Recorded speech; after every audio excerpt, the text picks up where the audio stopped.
Oke, shalom teman-teman, yang bisa open cam boleh ya open cam. Hari ini aku pengen bawain sharing, temanya berani melangkah, fokus, tidak teralihkan.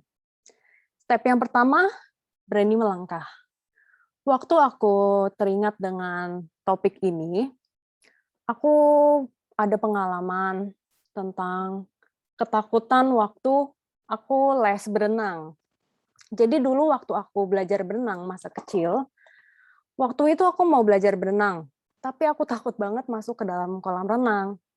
Jadi sang pelatih pasti berusaha untuk memberanikanku buat menjejakkan kakiku ke dalam kolam yang agak dalam itu. Jujur aja aku takut tenggelam, bahkan sampai sekarang aku masih takut untuk belajar berenang gitu. Eee, karena aku takut banget kakiku, untuk ngapung-ngapung kayak gitu, aku takut banget. Tapi aku berpikir, kalau sampai sekarang aku nggak berani untuk menjejakkan kakiku, untuk melangkah, mau sampai kapan? Mau sampai kapan aku bisa belajar berenang? Mau sampai kapan aku bisa berenang? Kalau misalnya aku terus dihantui oleh rasa takut itu, mau sampai kapan aku bisa berenang? Bahkan sampai sekarang aja aku nggak bisa berenang jujur aja.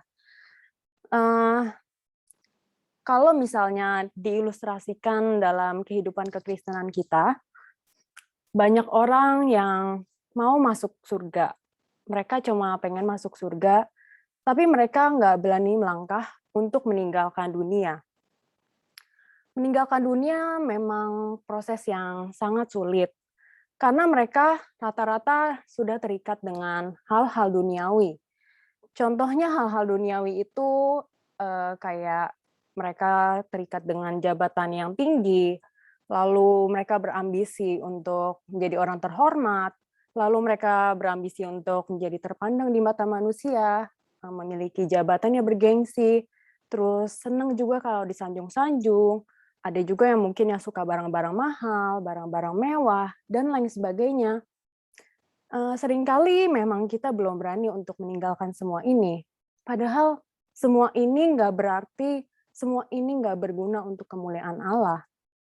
Dan padahal hal meninggalkan dunia adalah hal yang mutlak dilakukan oleh kita. Dan karena inilah adalah harga yang harus dibayar kalau mereka mau memperoleh Kristus.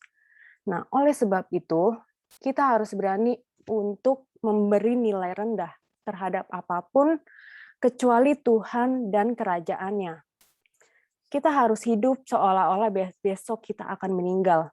Karena cuma dengan cara inilah kita bisa melepaskan segala sesuatu dan mengarahkan hati kita pada kekekalan. Sama seperti Tuhan yang bukan berasal dari dunia, kita pun juga bukan berasal dari dunia. Tapi kalau kita mau melangkah, kita mau memberanikan diri untuk melangkah meninggalkan dunia, semua itu pasti butuh komitmen, butuh keberanian, butuh keteguhan hati, dan butuh semangat baja. Memang nggak mudah untuk berani melangkah keluar dari zona nyaman. Semua butuh keberanian. Aku pun juga untuk berani melangkah, itu butuh keberanian. Nggak bisa dipungkiri ini sangat sulit, teman-teman. Sebenarnya banyak orang yang sampai sekarang belum berani melangkah. Kenapa? Karena mereka masih dikuasai oleh rasa khawatir, atau bahkan mereka merasa nggak mampu untuk melaluinya. Rata-rata mungkin pikiran mereka udah dikuasai oleh pertanyaan-pertanyaan. Kalau kalian tahu mungkin ada what if questions gitu ya, kalau kalian tahu. Contohnya kayak, "Aduh gimana ya kalau misalnya aku dinilai orang aneh? Gimana ya kalau misalnya aku sampai gagal gitu di tengah jalan? Atau gimana ya kalau misalnya aku sampai mencapai titik jenuh gitu di tengah jalan?" Kenapa kita udah harus mikir, what if, what if, what if? Gimana kalau? Padahal kita belum berani untuk melangkah. Kenapa pikiran kita udah dikuasai oleh pertanyaan-pertanyaan yang what if itu? Nah, padahal kalau kita pikir-pikir ya, kita kalau dikuasai oleh rasa kekhawatiran yang berlebih, Kekhawatiran yang berlebih itu sendiri bisa merusak kesehatan kita, bisa mengganggu produktivitas kita, bisa juga berpengaruh negatif terhadap sesama, dan juga itu berarti kita nggak percaya penuh terhadap objek yang dipercaya, yaitu Allah sendiri. Jangan sampai rasa kekhawatiran ini menghalangi kita untuk memulai sebuah langkah perubahan, sehingga rasa kekhawatiran ini mengganggu hubungan kita dengan Allah. Nah, oleh sebab itu, kita juga diajar untuk mempercayai Allah. Kita harus percaya adanya tuntunan dan pimpinan Allah di setiap langkah kita, karena kita harus percaya dengan siapa kita percaya itu. Kita harus percaya bahwa ada Allah yang menyertai kita. Tapi kita jangan cuma percaya bahwa ada Bapa, Allah Bapa yang menuntun kita. Kita juga harus bertanggung jawab atas bagian kita. Kita bolehlah percaya bahwa Tuhan mampu menyertai kita. Tapi kita sendiri punya tanggung jawab yang harus kita kerjakan. Tuhan pengen kita sebagai anak-anaknya memaksimalkan semua potensi yang kita punya sebagai wujud dari tanggung jawab yang harus dipenuhi dalam kita mengalami kesulitan-kesulitan hidup. Jadi jangan kita cuma sekedar percaya Bapa, tapi kita nggak bertanggung jawab atas bagian-bagian kita. Nah, teman-teman, kalau ada orang-orang yang belum berani melangkah, tapi ada juga orang-orang yang sudah berani melangkah dengan motivasi, aku mau hidup hanya untuk menyenangkan dan memuaskan hati Bapa. Untuk orang-orang yang memang sudah punya motivasi yang benar, mereka hanya untuk memuaskan dan menyenangkan hati Bapa. Untuk mereka, jangan pernah berhenti melangkah, karena Tuhan ingin kita untuk selalu naik level. Dan di setiap langkah itu, kita harus ingat bahwa ada berkat kekal yang Tuhan berikan. Dan berkat kekal itu sudah menanti kita di depan. Apa berkat kekal itu? Berkat kekal itu, yaitulah pribadi dewasa yang Tuhan persiapkan untuk kita di kekekalan nanti. Tapi jangan pernah kita berharap bahwa kalau kita sudah berani melangkah, lalu hidup kita seakan-akan enak gitu, seakan-akan nyaman-nyaman aja, dan hidup kita terbebas dari masalah, terbebas dari pergumulan hidup. Jangan pernah kita berpikir seperti itu. Justru kalau misalnya kita diizinkan Tuhan untuk mengalami suatu masalah, kita harus berpikir bahwa masalah yang ada itu adalah suatu berkat kekal yang Tuhan berikan untuk mendewasakan kita. Dan di sini adalah suatu kesempatan yang besar supaya kita bisa menjadi serupa seperti Bapa, serupa seperti Tuhan, dan sempurna seperti Bapa. Ini adalah kesempatan yang berharga, teman-teman. Kalau misalnya Tuhan memberikan kita kesempatan ini adalah momentum yang berharga. Cuma sayangnya, ada orang-orang yang mungkin memang sudah berani melangkah, sudah berani memberanikan diri untuk melangkah, tapi mereka tiba-tiba berhenti di satu titik, karena ternyata mereka merasa jenuh. Mereka merasa jenuh di titik itu. Kenapa? Karena ternyata mereka belum menjadikan Tuhan sebagai satu-satunya kebahagiaan atas hidup kita.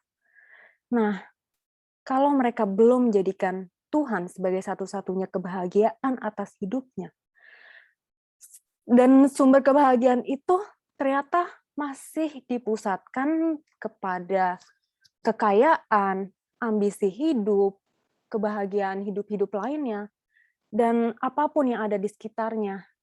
Dan ternyata mereka belum menjadikan Tuhan sebagai satu-satunya kebahagiaan. Dan inilah yang membuat mereka jenuh. Jadi kalau misalnya semua ini belum terpenuhi, rasanya masih ada yang kurang dalam diri mereka.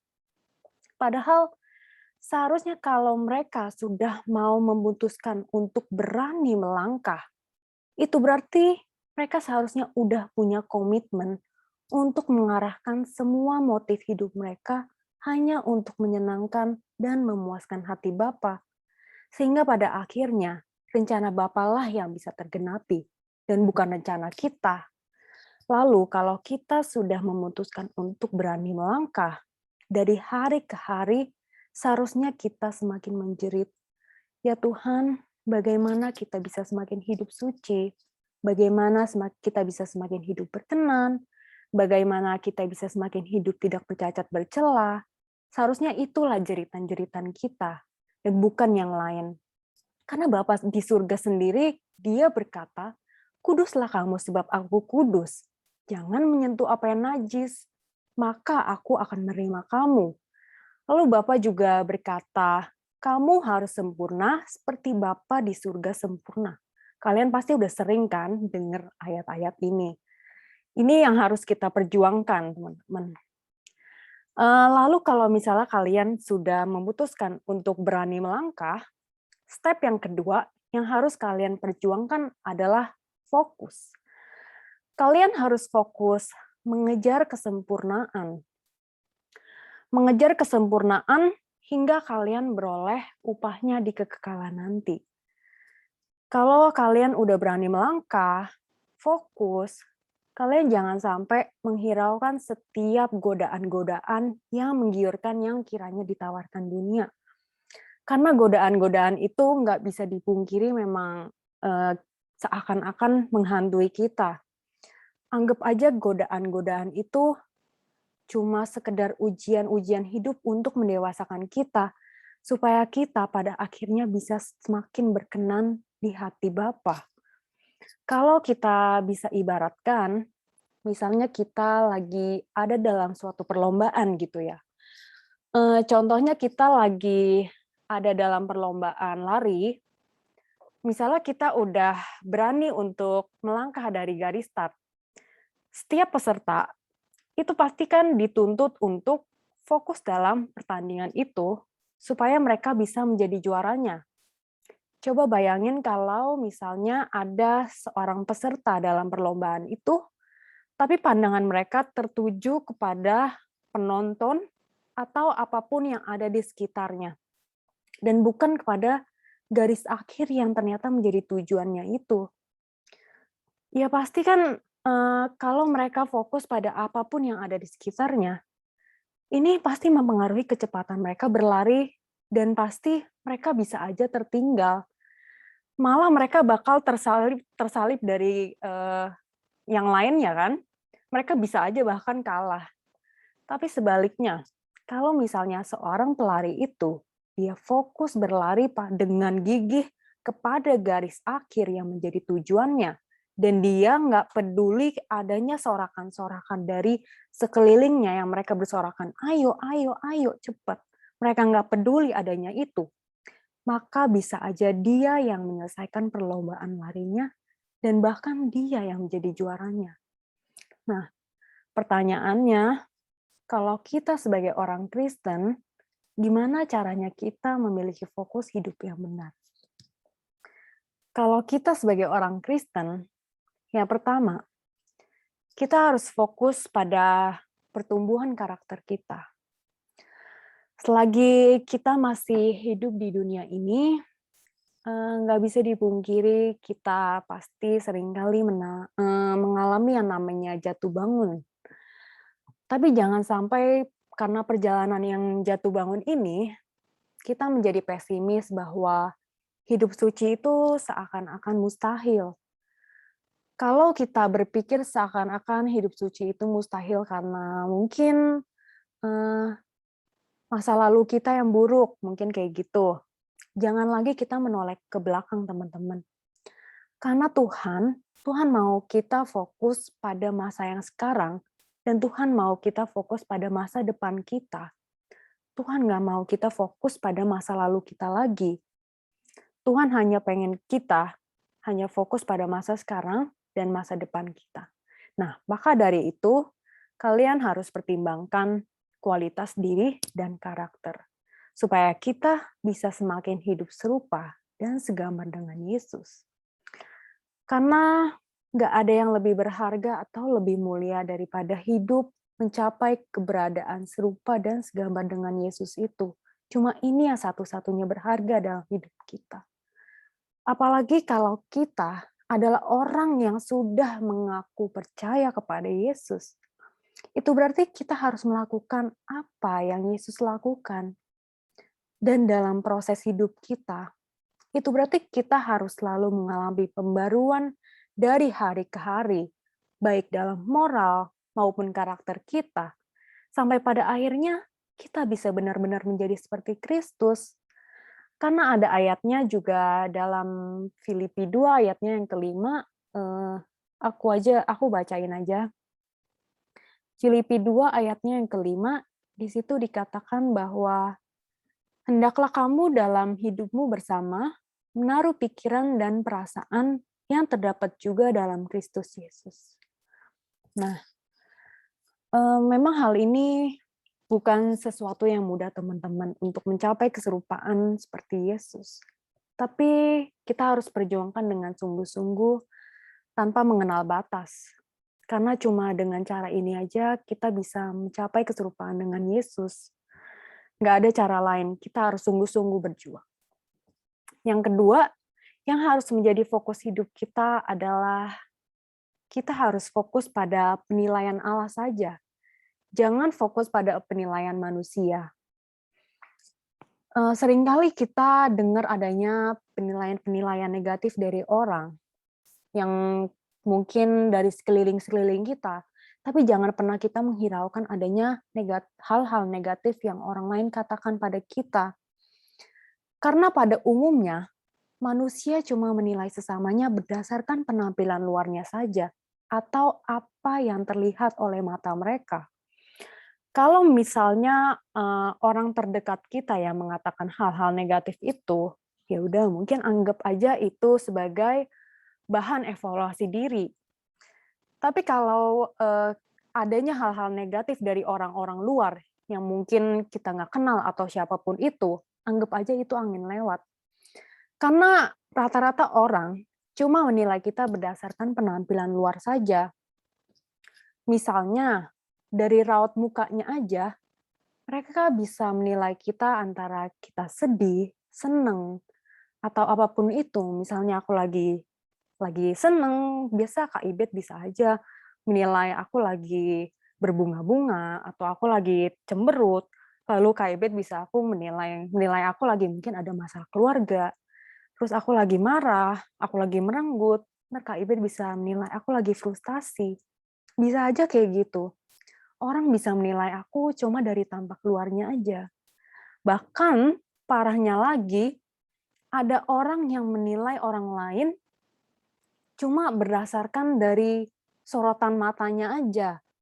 Misalnya kayak, ih, ini orang kayaknya bohong deh. Ih, ini orang kayaknya tulus. Sebegitu gampangnya orang menilai orang lain cuma dari sorotan matanya aja. Kalau kita ibaratkan sebuah buku. Begitu gampangnya orang menilai suatu buku cuma berdasarkan cover-nya aja. Mereka belum melihat isi buku itu. Misalnya seseorang melihat buku itu, mungkin buku itu seakan-akan kayak bulukan gitu ya. Tapi mereka belum melihat makna buku itu. Mereka belum melihat isi buku itu, bisa aja buku itu tulisannya indah, tulisannya maknanya bagus. Mereka cuma lihat cover itu ternyata covernya jelek, tapi bisa aja isinya kan bagus tulisannya. Nah, penilaian manusia bisa aja salah. Apalagi kalau mereka melihat kita dari tampak luarnya aja. Tapi penilaian Tuhan nggak pernah salah, teman-teman. Karena Tuhan menilai kita berdasarkan hati kita. Karena ada ayatnya juga di 1 Samuel 16 ayatnya yang ke-7b, di situ dikatakan bahwa bukan yang dilihat manusia yang dilihat Allah.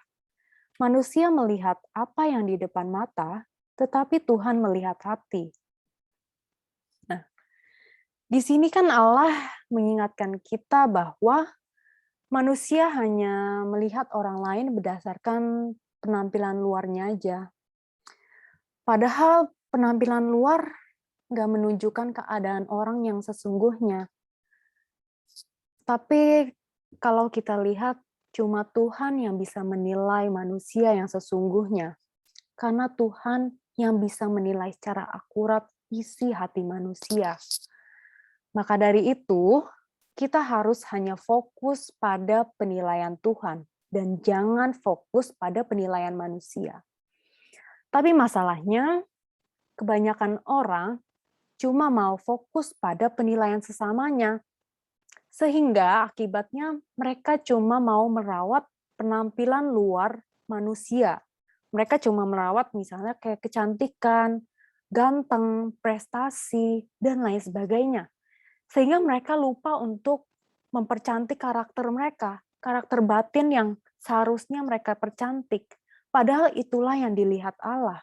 Allah lebih peduli dengan karakter dan isi hati manusia.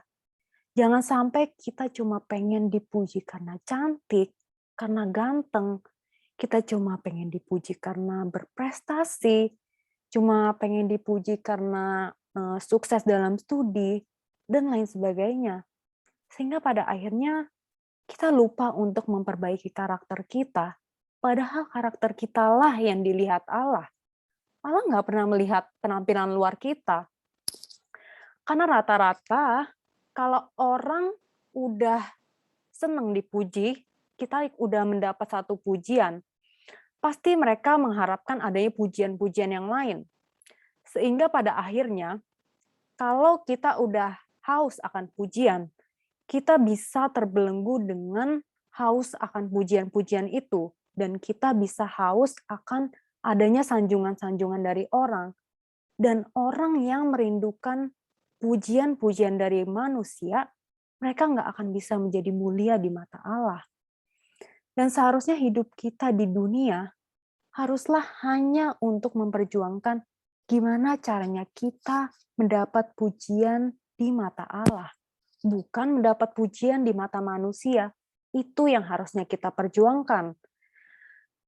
Jadi, teman-teman, lebih baik kita perbaiki karakter kita dan jangan perbaiki penampilan luar kita. Karena itulah yang Tuhan lihat. Itu yang menjadi bahan utama kita.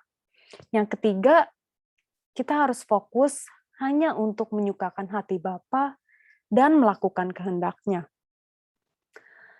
Kalau kita udah berani memanggil Dia Bapa, itu berarti kita udah harus berani menempatkan diri kita pada keinginan, pada keadaan di mana kita tidak memiliki keinginan apapun selain keinginan Bapa. Dan kita harus bersedia hidup hanya untuk kesukaan hati Bapa saja. Karena inilah yang telah dicontohkan oleh Tuhan Yesus, yaitu anak kesayangan Bapa yang menjadi saudara sulung kita. Sehingga apa yang kita pikirkan, apa yang kita ucapkan, dan apa yang kita lakukan, semua bisa seperti Tuhan Yesus yang telah menjadi teladan kita. Supaya pada akhirnya kita pun layak untuk disebut, inilah anakku yang kukasihi, kepadanya aku berkenan. Siapa sih yang nggak mau mendapat pujian ini? Ini pujian yang seharusnya kita nanti-nantikan, teman-teman. Bukan pujian dari manusia. Ini pujian yang lebih berharga. Ini pujian yang paling berharga daripada pujian apapun. Maka dari itu, kita harus selalu bertanya. Kita harus selalu belajar bertanya pada Tuhan sebelum melakukan apapun. Belajar bertanya, apakah yang aku lakukan ini menyenangkan hati Tuhan ya? Atau jangan-jangan yang aku lakukan ini mendukakan hatinya? Atau apakah yang aku lakukan ini bisa membuat Bapakku tersenyum? Sehingga pada akhirnya senyuman Bapa lah yang menjadi tujuan hidup kita. Belajar untuk selalu curiga pada Tuhan. Belajar untuk selalu curiga, apakah yang kita lakukan itu bisa menyenangkan hati Tuhan atau mendukakan hatinya. Kita harus selalu memberi kesempatan untuk menjaga perasaan Bapa dan membiarkan kehendaknya yang menguasai hidup kita. Karena orang yang memiliki kesungguhan hati untuk melakukan kehendak Bapa, dialah yang diberi kepekaan untuk mengerti apa yang Tuhan kehendaki. Tapi kalau seseorang belum rela, kalau mereka belum rela melepaskan segala keinginannya, maka Tuhan juga nggak akan ngasih tahu apa yang dia kehendaki. Sehingga kita nggak bisa memiliki kepekaan untuk mengerti apa yang Tuhan kehendaki. Kita harus selalu ingat kalau Tuhan nggak akan memberikan barang kudus kepada anjing dan tidak akan melemparkan mutiara kepada babi. Nah, perumpamaan ini jelas menunjukkan bahwa Tuhan tidak akan memberikan sesuatu yang berharga kepada orang-orang yang memang nggak layak menerimanya, atau memang mereka nggak rindu untuk mengerti dan melakukan firman Tuhan. Maka dari itu kita harus menjadi orang-orang yang memang rindu untuk mengerti dan melakukan firman Tuhan. Tapi Tuhan juga nggak pernah maksa kita untuk mengerti dan melakukan firman Tuhan. Semua terserah kita. Tuhan memberi kita kebebasan bagaimana kita mau memperlakukan Tuhan kok. Tapi kalau Tuhan diem, bukan seakan-akan Tuhan nggak peduli dengan kita. Karena Tuhan mau adanya kerelaan dari diri kita. Tuhan mau adanya kerelaan dari diri kita antara kita mau melakukan kehendaknya, dan Tuhan mau antara kita mau menanggalkan diri kita sendiri, menanggalkan segala keinginan diri kita sendiri atau enggak. Tapi kita juga harus ingat, ini berarti bukan kita nggak boleh menikmati makan enak, relaksasi, tidur nyenyak, dan segala kebahagiaan bersama orang-orang yang mengasihi Tuhan. Tapi kalau kita memang mau sungguh-sungguh untuk melakukan kehendak Tuhan, maka kita akan dipuaskan oleh Tuhan dengan adanya sukacita tersendiri tanpa ada rasanya memberhalakan kesenangan tersebut. Jadi kalau aku boleh cerita sedikit, teman-teman, menjaga perasaan Bapa itu sangat penting. Apalagi kalau kita sebagai anaknya yang udah ditebus oleh darahnya yang mahal. Karena aku baru menghayati ini saat aku keluar dari kantor aku yang lama, lalu sekarang aku kerja dengan ayahku.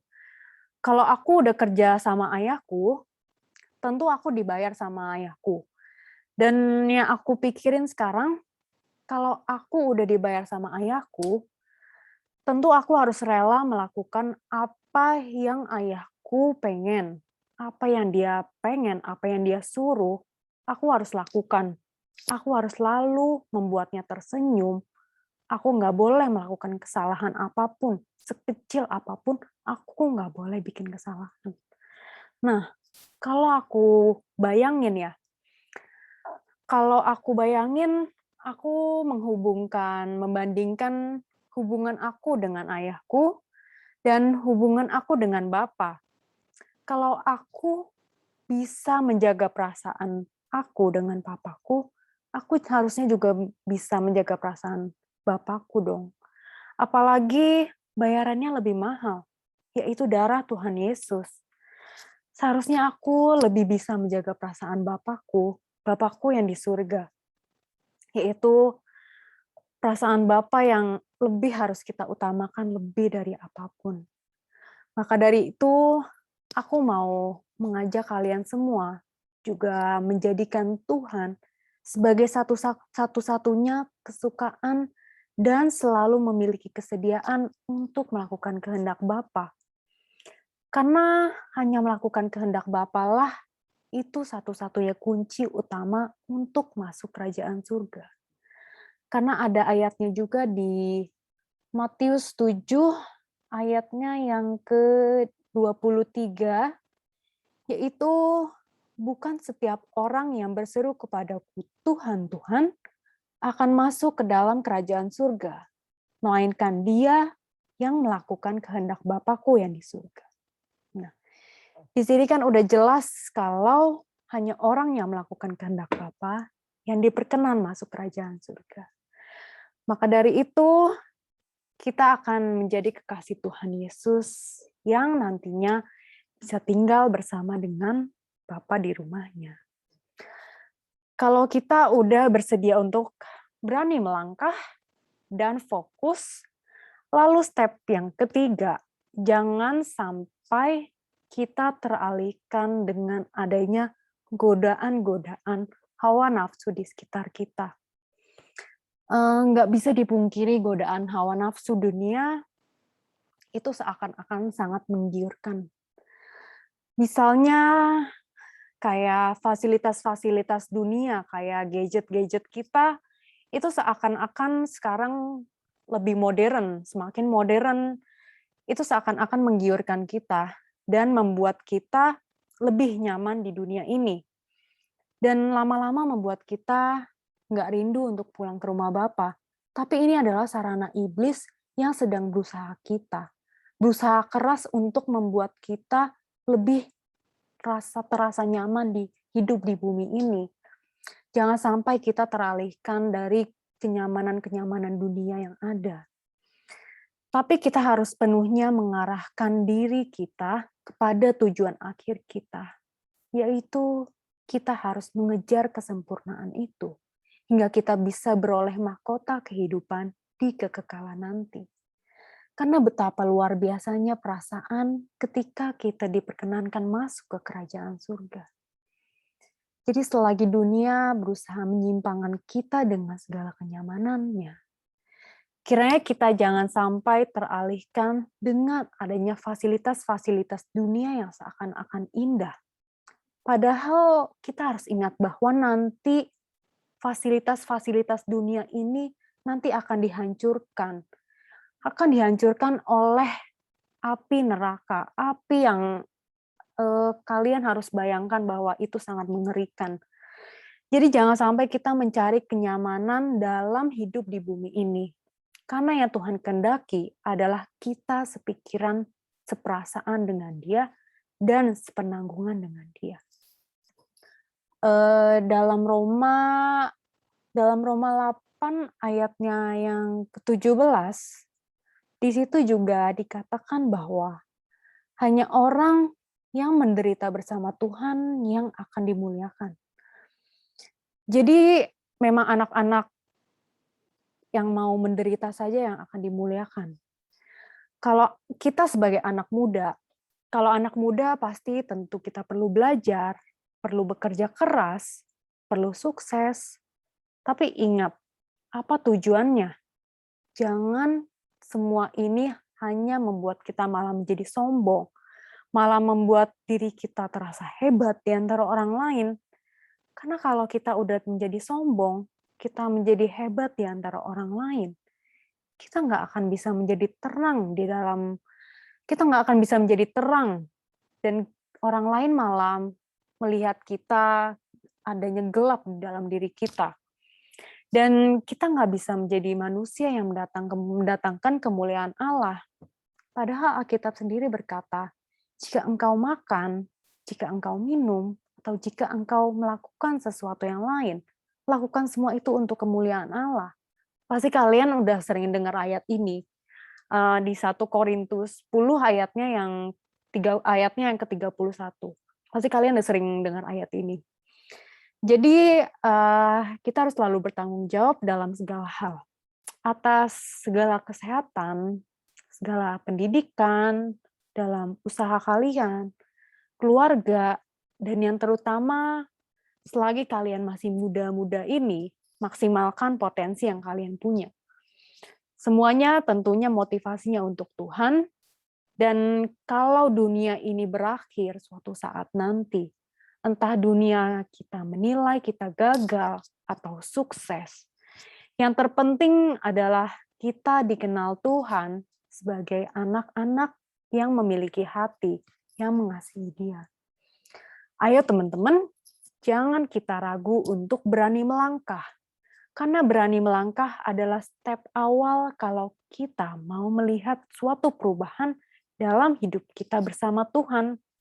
Kemudian kalau kita udah berani melangkah, kita harus fokus pada komitmen untuk berani meninggalkan dunia.